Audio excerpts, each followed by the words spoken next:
আওয়ামী লীগ নিষিদ্ধের দাবিতে এই মুহূর্তে শাহবাগে অবস্থান করছেন ছাত্র জনতারা এবং কিছুক্ষণ আগে কিন্তু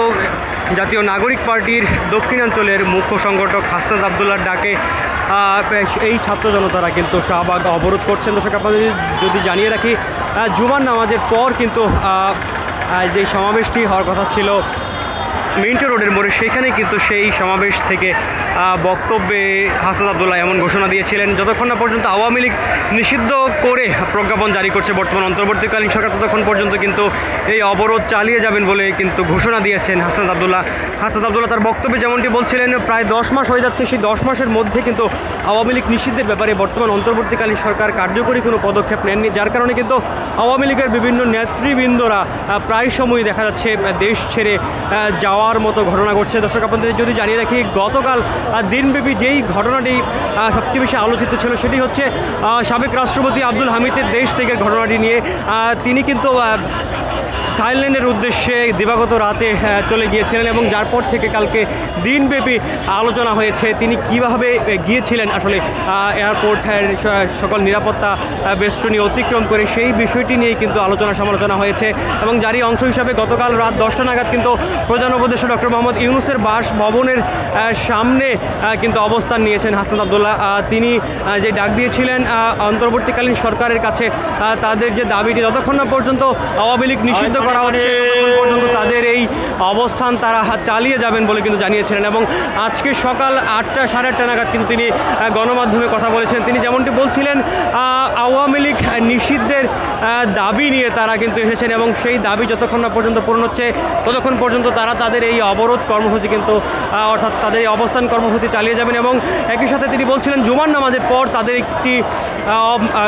সমাবেশ রয়েছে এবং সেই সমাবেশে কিন্তু সাধারণ মানুষের অংশগ্রহণের কথা কিন্তু তিনি জানিয়েছিলেন এবং এরপর 10:30 নাগাদ কিন্তু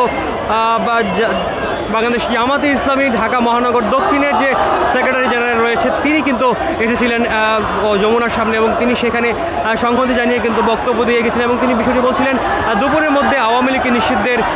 করতে হবে বলে কিন্তু তিনি হুঁশিয়ারি করেছিলেন। একই সাথে তখন কিন্তু এসেছিলেন জাতীয় নাগরিক পার্টির যে উত্তরাঞ্চলের মুখ্য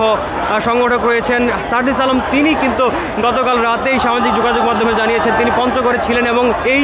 অবস্থানের খবর পেয়ে তিনি সাথে সাথে রওনা হয়েছেন এবং তিনি আজকে সকাল 10টা নাগাদ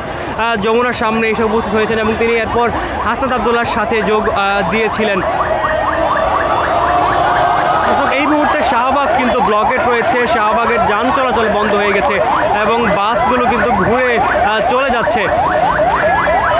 এই মুহূর্তে কিন্তু আসরের নামাজ আদায় করছেন একদল লোক এবং তারা কিন্তু শাহবাগ মোড়েই নামাজ আদায় করছেন।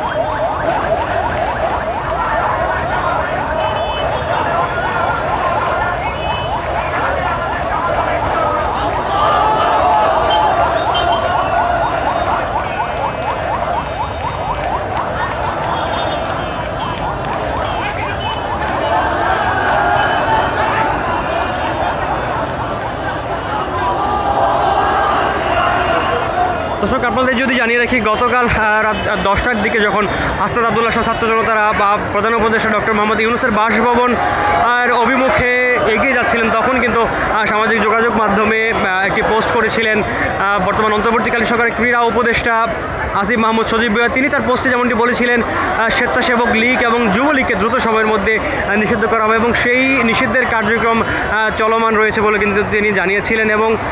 তার পরপরই কিন্তু জাতীয় নাগরিক পার্টির যে আহ্বায়ক রয়েছে নাহিদ ইসলাম, তিনি সামাজিক যোগাযোগ মাধ্যমে একটি পোস্ট করে জানিয়েছেন স্বেচ্ছাসেবক লীগ এবং যুবলীগকে নিষিদ্ধ করার যে প্রহসনের সিদ্ধান্ত সেগুলো তারা মানেন না, তারা আওয়ামী লীগকে নিষিদ্ধ করতে হবে সেই বিষয়টি কিন্তু তিনি জানিয়েছেন। এছাড়া রাত 2টা নাগাদ কিন্তু যেই আহ্বায়ক রয়েছেন জাতীয় নাগরিক পার্টির নাহিদ ইসলাম, সদস্য সচিব রয়েছেন আক্তার হোসেন সহ বিভিন্ন নেতৃবৃন্দরা কিন্তু সে উপস্থিত হয়েছিলেন তারা। এছাড়াও কিন্তু বিভিন্ন রাজনৈতিক দলের নেতৃবৃন্দরাও এসে সংহতি জানিয়েছিলেন আওয়ামী লীগ নিষিদ্ধের দাবিতে এই অবস্থান কর্মসূচিতে। দর্শক এই মুহূর্তে কিন্তু শাহবাগ একদম অবরুদ্ধ রয়েছে এবং কোনো ধরনের যান চলাচল কিন্তু করতে পারছে না। ছাত্র জনতারা তাদের সেই অবস্থান প্রধান উপদেষ্টার বাসভবন যমুনার সামনে থেকে নিয়ে জমায়েতে তারা কিন্তু সমাবেশ করেছেন। সেই সমাবেশ থেকে সর্বশেষ বক্তব্য দিয়েছিলেন হাসনাত আবদুল্লাহ। সেই হাসনাত আবদুল্লাহ বক্তব্যের পরই কিন্তু সকলেই দলে দলে এই শাহবাগ মোড়ে এসে অবস্থান নিয়েছেন এবং যতক্ষণ না পর্যন্ত আওয়ামী লীগ নিষিদ্ধের ব্যাপারে বর্তমান অন্তর্বর্তীকালীন অন্তর্বর্তীকালীন সরকার কোনো ধরনের প্রজ্ঞাপন জারি করছে ততক্ষণ পর্যন্ত কিন্তু এই অবস্থান চালিয়ে যাওয়ার ঘোষণা দিয়েছেন হাসনাত আব্দুল্লাহ। দর্শক, এই ছিল শাহবাগ মোড় থেকে সর্বশেষ পরিস্থিতি।